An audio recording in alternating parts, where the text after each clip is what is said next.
Hello everyone, कैसे हो आप सब लोग। जैसे कि आपको पता है DSSB के अंदर assistant engineer civil, junior engineer civil और असिस्टेंट सेक्शन ऑफिसर की वैकेंसी निकली हुई है। आज इस वीडियो में हम देखेंगे आप इन सभी पोस्ट के लिए अप्लाई कैसे कर सकते हैं। मैं आपको step by step complete form fill करके दिखाऊंगा और आपके जितने भी इस वैकेंसी के रिगार्डिंग डाउट है, फॉर्म फिल के रिगार्डिंग डाउट है, वे सारे के सारे वीडियो से क्लियर हो जाएंगे। वीडियो में हम आगे बढ़े उससे पहले बता दूं, अगर आप किसी भी इंजीनियरिंग एग्जाम की प्रिपरेशन करते हैं, खास करके SSC JE, Haryana AE JE exam, UPAE GATE and PSU, तो आप हमारे YouTube channel HD engineering Mantra को सब्सक्राइब कर सकते हैं। उसके अलावा अगर आप केवल हरियाणा के इंजीनियरिंग एग्जाम की प्रिपरेशन करना चाहते हैं तो आप हमारे दूसरे YouTube channel Haryana engineering exam को सब्सक्राइब कर सकते हैं। आज के दिन हरियाणा इंजीनियरिंग एग्जाम की प्रिपरेशन के अंदर हम नंबर 1 है। तो चलिए वापस हम अपने टॉपिक के ऊपर आ जाते हैं। DSSB AE जेई और असिस्टेंट सेक्शन ऑफिसर, इसका फॉर्म आप किस तरीके से भर सकते हैं। फॉर्म फिल करना स्टार्ट करें उससे पहले हम आपको एक दो इंपॉर्टेंट पॉइंट बता देता हूं। तो सबसे पहले हम असिस्टेंट इंजीनियर सिविल को देख लेते हैं। तो दिल्ली जल बोर्ड और दिल्ली एग्रीकल्चर मार्केटिंग बोर्ड के अंदर ये वैकेंसी निकली हुई है। लेवल 7 की ये जॉब है। तो AE सिविल का अगर आप फॉर्म भरते हो तो इस चीज़ को माइंड में रखना, भाई लेवल 7 की जॉब है, लेवल 9 या लेवल 10 की जॉब नहीं है DSSB के अंदर असिस्टेंट इंजीनियर सिविल की। फिर बात आ जाती है जेई सिविल की। जेई सिविल की वैकेंसी आई है दिल्ली जल बोर्ड के अंदर और न्यू दिल्ली म्यूनसिपल काउंसिल के अंदर। ये लेवल 6 की जॉब है। और फिर आ जाती है असिस्टेंट सेक्शन ऑफिसर की। ये लेवल 7 की पोस्ट है और इसके अंदर भी अच्छी खासी संख्या के अंदर वैकेंसी आई हुई है। फॉर्म फिल करने की लास्ट डेट आपकी 25 मार्च 2026 है। और अब एजुकेशन क्वालिफिकेशन के ऊपर भी बच्चों का डाउट था, वो भी मैं एक बार आपका डाउट फटाफट क्लियर कर देता हूँ। जो असिस्टेंट इंजीनियर सिविल की वैकेंसी है उसके लिए एजुकेशन क्वालिफिकेशन आपसे मांगी गई है डिग्री इन सिविल इंजीनियरिंग। अगर आपने सिविल से BTech करी हुई है या बैचलर ऑफ इंजीनियरिंग की हुई है या डिग्री करी हुई है तो आप इस फॉर्म को भरने के लिए एलिजिबल हैं। कोई भी आपसे एक्सपीरियंस वगैरह नहीं मांगा गया है और मैक्सिमम एज लिमिट इसके अंदर 30 साल की है।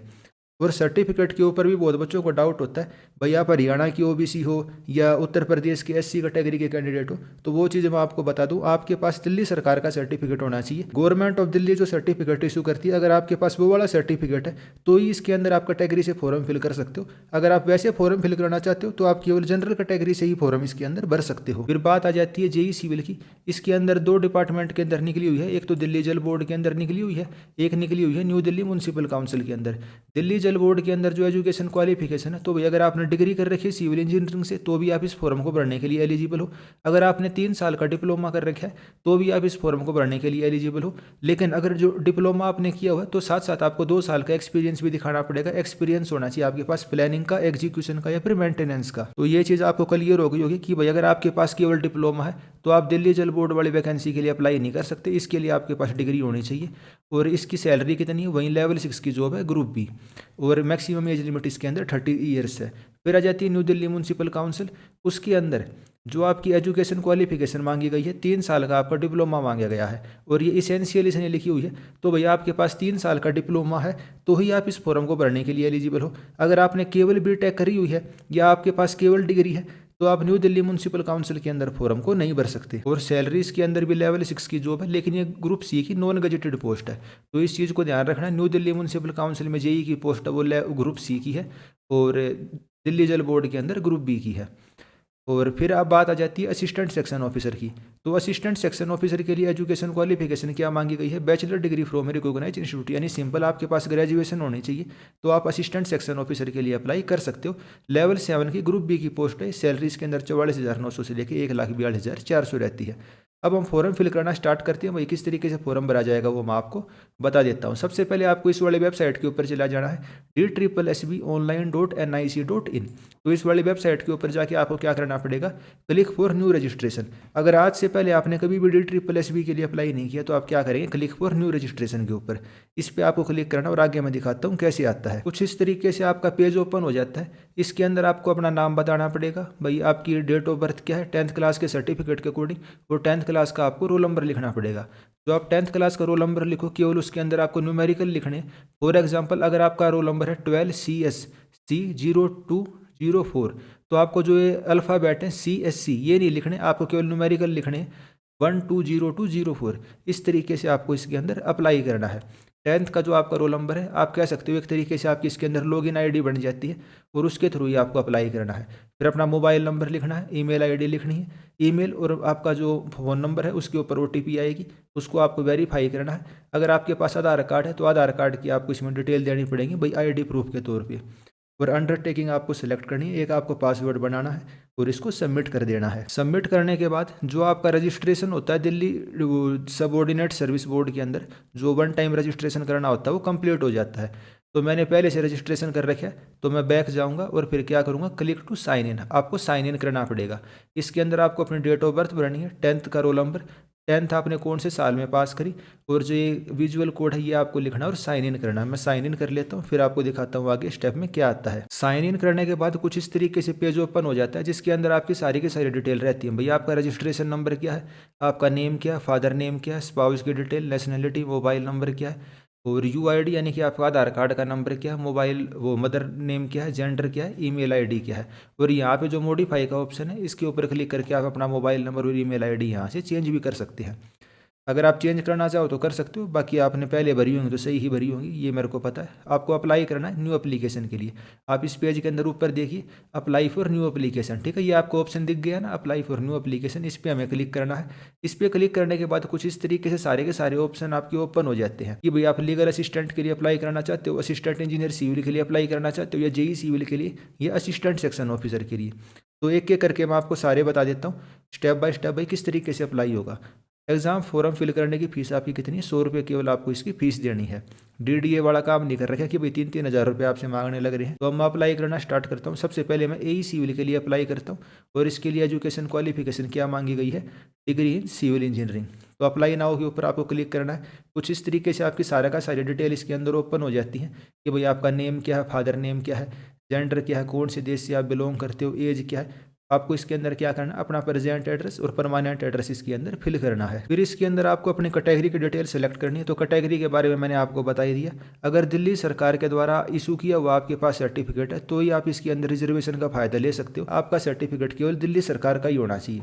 तो कैटेगरी अगर आप दूसरे राज्य से रहने वाले हो तो आपको जनरल सेलेक्ट करके इसके अंदर आगे बढ़ना पड़ेगा। अगर आपके कोई सब कैटेगरी है, भाई आप एक्स सर्विसमैन हो या गवर्नमेंट सर्वेंट हो और आपकी कम से कम 3 साल की सर्विस हो चुकी है, या आप डिपार्टमेंटल कैंडिडेट हो जिसने 3 साल कम से कम सर्विस करी हुई है, तो आप सब कैटेगरी भी इसके अंदर सेलेक्ट कर सकते हो। क्या आपको किसी बोर्ड या एजेंसी ने डी बार किया हुआ, तो हाँ या ना जो भी अप्लीकेबल हो तो वो आप यहाँ पे सिलेक्ट कर लेना। और ये डिक्लेरेशन आपको सेलेक्ट करने की भी मैंने सारी की सारी इन्फॉर्मेशन यहाँ पे सही दी है। फिर हम सेव एंड नेक्स्ट पे क्लिक करेंगे। अब मैं आपको दिखा देता हूँ नेक्स्ट स्टेप में किस तरीके से आएगा। अपडेट एंड नेक्स्ट करने के बाद कुछ इस तरीके से आपका पेज ओपन हो जाता है। इस वाले पेज के अंदर आपको अपना फोटोग्राफ और सिग्नेचर अपलोड करना है। जो वो पिछले वाला पेज था उसके अंदर जो एड्रेस की डिटेल आपको फिल करनी है, उसके अंदर कोई भी स्पेशल कैरेक्टर जैसे कोमा है, क्वेश्चन मार्क वगैरह आप मत लगाना, वरना आपका फॉर्म आगे नहीं बढ़ पाएगा। तो बस आपको उसी चीज़ का ध्यान रखना, जो आप एड्रेस लिखो वो केवल सिंपल आपको एड्रेस लिखना है, कोमा वगैरह उसके अंदर आप मत लगाना। अब हम यहाँ पे अपने फोटोग्राफ की डिटेल अपलोड कर लेते हैं। और फोटोग्राफ आपका इसमें क्या होना चाहिए, 5x7 इंच इसका साइज होना चाहिए, या फिर 480x672 पिक्सल इसका साइज होना चाहिए। और साइज इसका क्या है, 50 KB से लेकर 300 KB तक की ये फाइल आपकी होनी चाहिए। आप MS पेंट एप्लीकेशन का इस्तेमाल कर सकते हैं अपनी इमेज को रिसाइज करने के लिए। बाकी उससे भी आसान तरीका मैं आपको बता दूंगा। भाई ये कैनवा नाम की एप्लीकेशन होती है, आप उसकी मदद से भी अपने फोटो का साइज कम ज़्यादा कर सकते हैं। वो मैं आपको करके दिखा दूंगा भाई आप किस तरीके से उसको कर सकते हैं। फोटोग्राफ के बाद आपको इसके अंदर अपने सिग्नेचर अपलोड करने हैं, और लेफ्ट हैंड थंब का इंप्रेशन अपलोड करना है, और राइट थंब का इंप्रेशन अपलोड करना है। जो मैक्सिमम फाइल साइज है वो 440 KB है, और फॉर्मेट इसका क्या मांगा गया है, JPG मांगा गया है। तो भाई बहुत कम साइज मांगा गया है इसका, और बहुत धुंधला ही आएगा। वो एक्चुअल सी बात है भाई, 40 KB इतना कम साइज होता है, उसके अंदर क्या ही फोटो आएगी। इतनी बड़ी एजेंसी भाई, इनके सर्वर इतने छोटे कि भाई 40 KB आपसे साइज मांगने लग रहे हैं। खैर उस चीज़ के ऊपर कमेंट करना आप फॉर्म फिल करते टाइम बड़ी आनी है, तो उस चीज़ को अभी मैं छोड़ देता हूँ। तो कुल मिला के बात यही है, आपको इस तरीके से जो इन्होंने साइज़ दिया हुआ उस वाले साइज़ के अंदर और JPG फॉर्मेट के अंदर अपनी फ़ोटो और साइन वगैरह अपलोड करनी है। वे कैसे होंगे, तो सबसे पहले आपको कैनवा के ऊपर चले जाना, लॉगिन करना पड़ेगा। फ्री वेबसाइट है, मैं अपने जो भी थंबनेल वगैरह है इसी पे बनाता हूँ। हम कस्टम साइज़ के ऊपर जाएंगे, आपको साइज़ जो भी चाहिए वो आप साइज़ सेलेक्ट कर लेना। अब जैसे फोटोग्राफ के लिए क्या साइज़ चाहिए, रिक्वायर्ड रेजोल्यूशन 480x672, तो हम इसके अंदर वहीं कर लेते हैं 480x672। ये पिक्सल के अंदर साइज़ आ गया। ये देखिए इसने खुद भी बता दिया ना, मेटल प्रिंट 5x7 इंच, और वही चीज़ इसने लिखी हुई थी 5x7 इंच का इसका साइज़ होना चाहिए फ़ोटो का। तो ये स्टैंडर्ड साइज़ होता है, ऑटोमेटिकली इसके अंदर आ जाता है। हमने पिक्सल के अंदर किया, हम न्यू डिज़ाइन को बनाएंगे इसके अंदर। ये आपका न्यू डिज़ाइन बन के अंदर आ गया। ये टेम्पलेट वगैरह होते हैं, खैर हमें टेम्पलेट नहीं करने, मैं फ़ोटो अपलोड करनी है। तो जो मेरी पुरानी फ़ोटो है मैं उसी को इसके अंदर सेलेक्ट करूँगा। ये मेरी पुरानी फ़ोटो इसके अंदर आ गई। अब इसको मैं इसके अंदर एडजस्ट कर लूँगा, बहुत आसान सा तरीका है। ऐसे करके मैंने इसके अंदर अपनी फ़ोटो को यहाँ पे एडजस्ट कर लिया। फ़ोटो मेरी इसके अंदर एडजस्ट हो चुकी है भाई। मेरे दोनों कान ईजिली दिखने लग रहे हैं भाई, सामने की तरफ मैं देखने लग रहा हूँ, वाइट पीछे बैकग्राउंड है। और इसको मैं क्या करूँगा, शेयर के ऊपर क्लिक करूँगा, डाउनलोड कर लूँगा। कौन से फॉर्मेट में करनी पड़ेगी, JPG फॉर्मेट के अंदर करनी पड़ेगी, क्योंकि उसने कहा DSSS नहीं, आपको JPG। देखो ये डाउनलोड हो गई। अब मैं वापस इसके वेबसाइट के ऊपर जाऊँगा, चूज़ फाइल पे क्लिक करूँगा। जो मैंने नया डिज़ाइन बनाया वो इसके अंदर किया, अपलोड के ऊपर क्लिक किया। File size can not be less than 50 KB। तो साइज़ हमारी जो अभी हमने डाउनलोड करी है उसका कितना हो गया, 33.7 KB। उसका साइज़ कम हो गया, तो हमें इसका साइज़ इंक्रीज़ करना पड़ेगा। तो वो कर लेते हैं हम एक बार। बाकी कुल मिला के बात आपको सारी की सारी समझ में आ गई होगी। जो भी उन्होंने साइज़ दिया हुआ भाई, साइज़ 140x110 या 110x140 और JPG फॉर्मेट में कैनवा के अंदर वो चीज़ आप इजीली कर सकते हो, वो चीज़ आप कर लेना।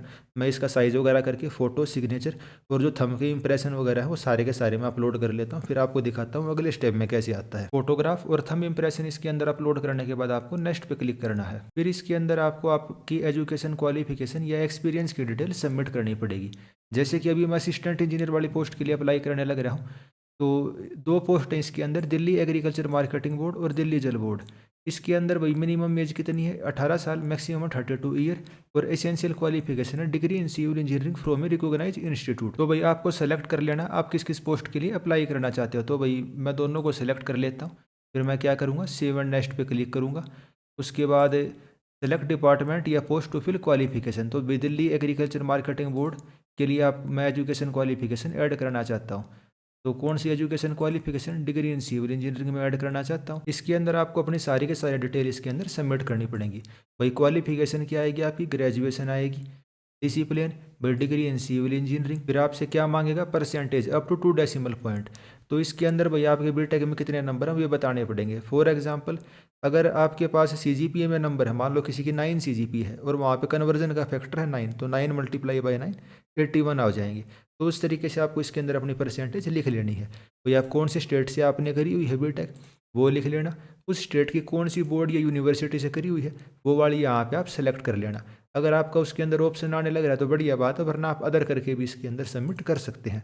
भाई कब आपने पास करा, और इसके अंदर आपको क्या करना है, इंसर्ट कर लेना है। सारी की सारी डिटेल इंसर्ट कर लेने के बाद इसको आपको क्या कर लेना है, सेव कर लेना है।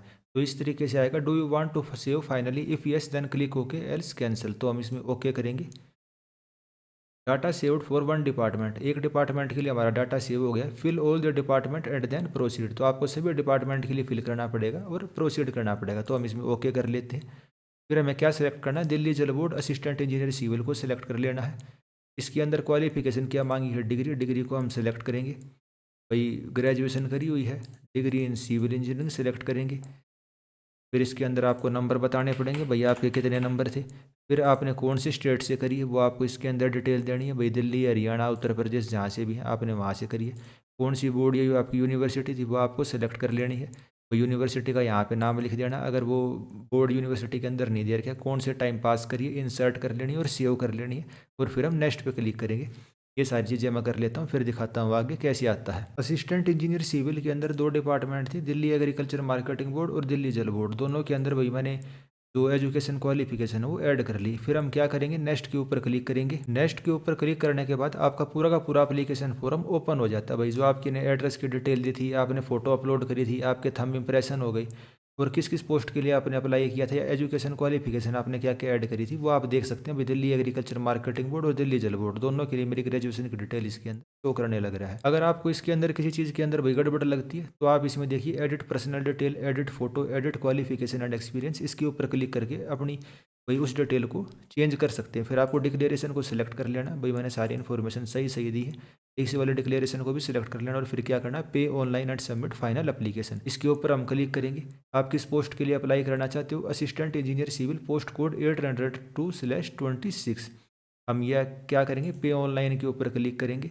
आपका पेमेंट का गेट भी ओपन हो जाता है। भाई एक बार फीस पे कर दी तो वो वापस नहीं मिलेगी और आपको ढंग से फॉर्म फिल करना है। पे नाउ के ऊपर हम क्लिक करेंगे। आप किस तरीके से पे करना चाहते हो, भाई यूपीआई से कर सकते हो, डेबिट कार्ड से कर सकते हो। तो मैं यूपीआई से करता हूँ, मैं यूपीआई का ऑप्शन सेलेक्ट कर लूँगा। मैं क्यूआर कोड को स्कैन करके पेमेंट करना चाहता हूँ, तो यूपीआई क्यूआर कोड के ऊपर मैंने क्लिक किया। पे नाउ के ऊपर क्लिक करूँगा, इसलिए क्यूआर कोड आ गया है, इसको मैं स्कैन कर लेता हूँ और पेमेंट कर लेता हूँ। एक चीज़ ध्यान रखना, जब आप पेमेंट करने लग रहे हो इस पेज को ना तो वो रीलोड करना है, ना कैंसिल करना है, ना कुछ और करना है। ऑटोमेटिकली आपकी पेमेंट ओके हो जाएगी, आपको अपनी तरफ से कुछ भी नहीं करना है, इस पेज को छेड़ना ही नहीं है। तो मैं पेमेंट कर लेता हूँ और फिर दिखाता हूँ किस तरीके से आता है। ऑटोमेटिकली ये वाला पेज आपका भाई रिफ्रेश होकर ये शो करने लग रहा है, your payment has been done successfully, your application number is this and this. तो भाई जो एक एप्लीकेशन है उसके लिए हमारा क्या हो गया, अप्लाई हो गया। अब हमें क्या करना है, अप्लाई फॉर न्यू एप्लीकेशन के ऊपर जाएंगे और इसके अंदर दोबारा से वो डैशबोर्ड सा खुल जाएगा। अच्छा, इसके अंदर लॉग आउट हो गए तो दोबारा लॉगिन करना पड़ेगा। मैं दोबारा लॉगिन कर लेता हूँ, फिर दिखाता हूँ आपको किस तरीके से शो करता है। तो बीच बीच में ये लॉग आउट होता रहता है, तो आपको दोबारा से साइन इन कर लेना है। साइन इन कर लेने के बाद दोबारा से वहीं वाला पेज ओपन हो जाता है और आपको क्या करना है, अप्लाई फॉर न्यू एप्लीकेशन के ऊपर क्लिक करना है। तो एक पोस्ट के लिए तो मैं अप्लाई कर चुका हूँ, असिस्टेंट इंजीनियर सिविल के लिए। तो अब जब मैं इस पर दोबारा क्लिक करूँगा तो क्या शो करेगा, you have already applied for this post, click okay to check status. Okay करेंगे तो देखिए एप्लीकेशन रिसीव्ड शो करने लग रहा है ना। तो अप्लाई फॉर न्यू एप्लीकेशन अब हम करते हैं जूनियर इंजीनियर सिविल के लिए। और इसमें आपको क्या करना, अप्लाई नाउ करना, सारे के सारे सेम वही स्टेप रहेंगे। आपको एड्रेस वेड्रेस लिख लेना और इसमें सबमिट कर देना है। एड्रेस लिखते टाइम ये ध्यान रख लेना कोई भी स्पेशल कैरेक्टर ना हो, वरना इसके अंदर आगे नहीं बढ़ता। ये सारे डिटेल फिल करके मैं इसको सेव एंड नेक्स्ट कर लेता हूँ, फिर आपको दिखाता हूँ किस तरीके से आगे आता है। फिर इसके अंदर देखिए आप किस पोस्ट के लिए अप्लाई करने लग रहे हैं, जेई सिविल के लिए, पोस्ट कोड 803/26। आपका नेम वेम आ जाएगा और फिर उसी तरीके से आपको फोटो, आपके जो सिग्नेचर है, थंब इम्प्रेशन है, वो सारे के सारे इसके अंदर अपलोड करने पड़ेंगे। मैं सारी चीज़ें अपलोड कर लेता हूँ, फिर दिखाता हूँ कैसे आता है। नेक्स्ट के बाद आएगा भाई आप किस किस पोस्ट के लिए अप्लाई करना चाहते हो और उसके लिए एजुकेशन क्वालिफिकेशन क्या है। तो जैसे मैंने आपको नोटिफिकेशन के अंदर ही दिखा दिया था, भाई जो जेई सिविल की पोस्ट है एक के अंदर तो भैया आपने डिग्री कर रखी है तो आप उसके अंदर अप्लाई कर सकते हो, दिल्ली जल बोर्ड के अंदर। और डिप्लोमा करा तो 2 साल का एक्सपीरियंस चाहिए। और न्यू दिल्ली म्यूनसिपल काउंसिल है, उसके अंदर क्या मांग रखा है, 3 साल का डिप्लोमा मांग रखा है, उसके अंदर बीटेक वाले अप्लाई नहीं कर सकते। तो इसके अंदर आपको सेलेक्ट कर लेना भाई जिस इस पोस्ट के लिए आप अप्लाई करना चाहते हो। अगर आपके पास एसेंशियल क्वालिफिकेशन उस चीज़ की नहीं है तो आप उसके लिए अप्लाई नहीं कर सकते। जैसे कि न्यू दिल्ली म्यूनसिपल काउंसिल के अंदर अगर आपने बीटेक करी हुई है खाली और आपके पास डिप्लोमा नहीं है तो आप उस चीज़ के लिए अप्लाई नहीं कर सकते। तो सोच समझ के उस चीज़ के लिए अप्लाई करना आप, ठीक है। तो हम सेव एंड नेक्स्ट कर लेते हैं। आप किस पोस्ट के सिलेक्ट करना चाहते हो, तो भाई सबसे पहले आती है न्यू दिल्ली म्यूनसिपल काउंसिल, उसको सेलेक्ट किया। एजुकेशन क्वालिफिकेशन किया भाई 3 साल का डिप्लोमा, क्वालिफिकेशन आपको डिप्लोमा सेलेक्ट करना और अपनी डिटेल इसके अंदर फिल कर देनी है। अगर आपने बीटेक करी हुई है तो आप इसके लिए अप्लाई नहीं कर सकते, ये चीज़ मैं आपको क्लियरली बता देता हूँ। अगर आपने 3 साल का डिप्लोमा करने के बाद बीटेक करी हुई है तो आप इसके लिए अप्लाई कर सकते हो, वरना इसके लिए अप्लाई नहीं कर सकते। तो डिप्लोमा की डिटेल और जैसे हमने पहले सारी की सारी डिटेल इसके अंदर फिल करी थी वो हम इसके अंदर सेलेक्ट कर लेंगे। तो और उसके बाद आपको क्या करना है, इंसर्ट कर लेना है और फिर सेव कर लेना है। फिर आपको क्या सिलेक्ट करना है, यहाँ से आपको फिर दिल्ली जल बोर्ड को सिलेक्ट कर लेना है। उसके अंदर जो जो एजुकेशन क्वालिफिकेशन है वो आप इसके अंदर सबमिट कर सकते हो। Select qualification category any one, भैया तो आपके पास 3 साल की डिग्री होगी या 3 साल का डिप्लोमा और 2 साल का एक्सपीरियंस, तो वो चीज़ें आप इसके अंदर ऐड कर लेना। सारी की सारी एजुकेशन क्वालिफिकेशन की डिटेल फिल करने के बाद आपको क्या करना है, नेक्स्ट करना। और मैं दिखा देता हूँ नेक्स्ट करने के बाद आपको किस तरीके से शो करेगा। नेक्स्ट करने के बाद आपका पूरा का पूरा एप्लीकेशन फॉर्म ओपन हो जाता है। उसके अंदर आप देख सकते हो भाई आपकी सारी की सारी डिटेल आ जाएंगी, भाई आपका एड्रेस क्या है, फोटो, सिग्नेचर वगैरह। और फिर अगर आप किसी चीज़ को एडिट करना चाहते हो तो जो एडिट का ऑप्शन है भाई, edit personal detail, edit photo, edit qualification, उसके ऊपर क्लिक करके आप अपनी डिटेल को एडिट कर सकते हो। फिर आपको डिक्लेरेशन को सिलेक्ट कर लेना और फाइनल स्टेप जैसे मैंने असिस्टेंट इंजीनियर में बताया था इसके अंदर भी भैया आपको फिर अपनी फीस पेमेंट करनी है। डिक्लेरेशन को सिलेक्ट करेंगे, pay online and submit final application. JE civil के लिए हम अप्लाई करने लग रहे हैं, पोस्ट कोड है 803/26। पे ऑनलाइन पे हम क्लिक करेंगे। भाई किस तरीके से आप पेमेंट करना चाहते हो, भैया पहले तो आपकी डिटेल विटेल आ जाएंगी। पेमेंट कैसे, भाई हम यूपीआई से करना चाहते हैं, क्यूआर कोड करेंगे, पे नाउ करेंगे, आपका क्यूआर कोड इसके अंदर आ जाएगा। तो जैसे मैंने पहले बताया भाई आपको कुछ भी चीज़ इसके अंदर वेरीफाई वो रीलोड वगैरह नहीं करना है, इस पेज को छेड़ना नहीं है। अपने फ़ोन से सिंपल क्यूआर कोड को स्कैन करना है और पेमेंट को कर देना। पेमेंट हो जाने के बाद ऑटोमेटिकली ये पेज रीलोड होगा, आपको कुछ भी नहीं करना है।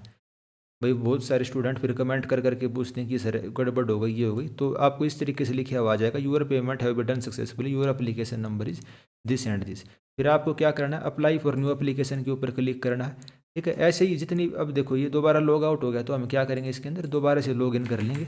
और फिर असिस्टेंट सेक्शन ऑफिसर वाली रह गई तो उसके लिए और मैं अप्लाई करके दिखा देता हूँ किस तरीके से आएगा। मैं साइन इन करूँगा, आपकी बेसिक डिटेल आ जाएंगी, फिर आपको अप्लाई फॉर न्यू एप्लीकेशन के ऊपर क्लिक करना है। तो अगर मैं जेई सिविल के ऊपर क्लिक करूँगा भाई, जिस पोस्ट के लिए आप अप्लाई कर चुके तो क्या लिखा हुआ आएगा, कंप्लीट लिखा हुआ आएगा।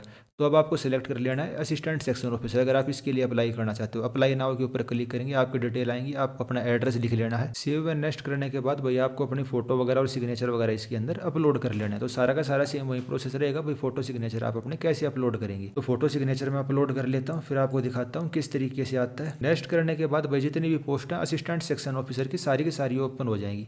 इसके अंदर आप मैक्सिमम एज लिमिट देख सकते हो भाई। मैंने जनरल कैटेगरी सेलेक्ट किया, तो जनरल के लिए एज लिमिट मैक्सिमम इसके लिए 30 ईयर है, और मिनिमम किसी किसी डिपार्टमेंट में 21 साल है, जैसे कि ये सर्विस डिपार्टमेंट GNCT के अंदर। और एसेंशियल क्वालिफिकेशन क्या भाई, bachelor degree from recognize institute, यानी आपके पास ग्रेजुएशन होनी चाहिए। और Delhi urban shelter improvement board के अंदर साथ साथ क्या मांगा गया, कंप्यूटर की प्रोफिशिएंसी, यानी आपको कंप्यूटर चलाना भी आना चाहिए, ये चीज़ भी मांगी गई है। बाकी तो दिल्ली पोल्यूशन कंट्रोल बोर्ड के अंदर भी डिजायर्ड क्वालिफिकेशन के अंदर लिखा है, लेकिन वहाँ इसेंशियल में नहीं है। तो जिस जिस पोस्ट के लिए आप अप्लाई करना चाहते हो उन सभी को आपको क्या कर लेना, सेलेक्ट कर लेना है। सेव एंड नेक्स्ट करेंगे, आपको इसके अंदर फिर क्या अपनी एजुकेशन ऐड करनी है। तो दिल्ली पोल्यूशन कंट्रोल बोर्ड के लिए आपको एजुकेशन की ऐड करनी है bachelor degree from a recognize institute, यानी कि आपकी ग्रेजुएशन की डिटेल। ठीक है, ग्रेजुएशन भाई कहाँ से करी है वो सारी डिटेल आपको इसके अंदर ऐड करनी है। फिर आ जाता है Delhi urban shelter improvement board, इसके अंदर क्या क्या ऐड करना पड़ेगा आपको, कंप्यूटर आपको अच्छे से चलाना आता है उसका सर्टिफिकेट, और बैचलर डिग्री दोनों इसके अंदर आपको अपलोड करनी पड़ेंगी। तो भाई इसके अंदर आपको सिलेक्ट करनी है भाई ग्रेजुएशन, फिर कंप्यूटर प्रोफिशिएंसी भी इसी तरीके से आपको सेलेक्ट करनी पड़ेगी, और कंप्यूटर वाले की डिटेल आपको इसके अंदर मतलब केवल सिलेक्ट करना है आपको। Candidate should ensure that he she is eligible for the post as per qualification given above. तो कोई आपसे एक्स्ट्रा डिटेल नहीं मांगने लग रहा है कंप्यूटर प्रोफिशिएंसी की, बस आपसे सेलेक्ट करवाने लग रहा है दिल्ली शेल्टर के अंदर। फिर आता है सर्विस डिपार्टमेंट, जिसके अंदर सबसे ज़्यादा वैकेंसी है, तो उसके अंदर भी बैचलर डिग्री मांगी गई है, तो वो चीज़ आप इसके अंदर कर देना। और सेव करने के बाद इंसर्ट करिए, आपने सेव करी, नेक्स्ट के बाद फिर सिंपल आपको फीस पेमेंट करनी है, और आपका ये वाला फॉर्म सबमिट हो जाएगा। तो भाई DSSS के अंदर जो ये वैकेंसी निकली हुई है असिस्टेंट इंजीनियर सिविल की दिल्ली जल बोर्ड के अंदर, और एग्रीकल्चर मार्केटिंग बोर्ड के अंदर, जेई सिविल की दिल्ली जल बोर्ड और न्यू दिल्ली म्यूनसिपल काउंसिल के अंदर, और असिस्टेंट सेक्शन ऑफिसर की सर्विस डिपार्टमेंट के अंदर या दिल्ली पोल्यूशन कंट्रोल कमेटी के अंदर। तो इन सब के फॉर्म किस तरीके से भरने हैं, मैंने सारी चीज़ें आपको एक एक चीज़ें लाइव स्टेप बाय स्टेप करके दिखा दी है। फीस पेमेंट तक का सारा स्टेप और प्रोसेस मैंने आपको करके दिखा दिया है। उसके अलावा एजुकेशन क्वालिफिकेशन में भी अगर आपको कोई कन्फ्यूजन था, तो मेरे हिसाब से जब मैंने वीडियो के अंदर फॉर्म भर के दिखाया तो सारी चीज़ें आपकी क्लियर हो गई होंगी भैया, किस एजुकेशन क्वालिफिकेशन के साथ आप किस वाली पोस्ट को भर सकते हो।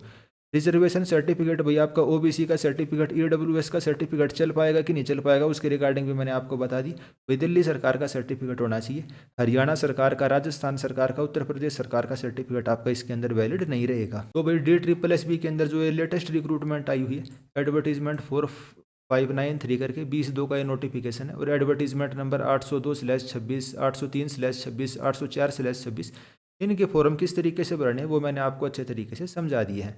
आपके जो भी डाउट होंगे वीडियो को ध्यान से देखना, आपके सारे क्लियर हो जाएंगे। लेकिन फिर भी अगर कोई क्लियर नहीं होता तो आप कमेंट करके पूछ सकते हैं, आप टेलीग्राम के ऊपर कनेक्ट कर सकते हैं। और इस वीडियो में हम इतना ही रखते हैं। अगर आप किसी भी इंजीनियरिंग एग्जाम की प्रिपरेशन करते हैं, खासकर SSC JEE Haryana AE exam, तो हमारे YouTube channel HD engineering Mantra को सब्सक्राइब कर लीजिए। DSSS भी AE JEE रिक्रूटमेंट है, इसके रिगार्डिंग भाई जो आपकी तैयारी कैसे करनी चाहिए, सिलेबस क्या रहेगा, पेपर पैटर्न क्या रहता है, पहले कट ऑफ क्या गई है, या और जितनी भी चीज़ें हैं जो इसमें इंजीनियरिंग एग्जाम है असिस्टेंट इंजीनियर और जूनियर इंजीनियर सिविल के रिगार्डिंग, उनके लिए जल्दी ही आपको हमारे चैनल पे कोई ना कोई नया इनिशिएटिव देखने को मिलेगा। तो इस वीडियो में इतना ही रखते हैं। आपके आने वाले एग्जाम्स के लिए मेरी तरफ से बेस्ट ऑफ लक। धन्यवाद।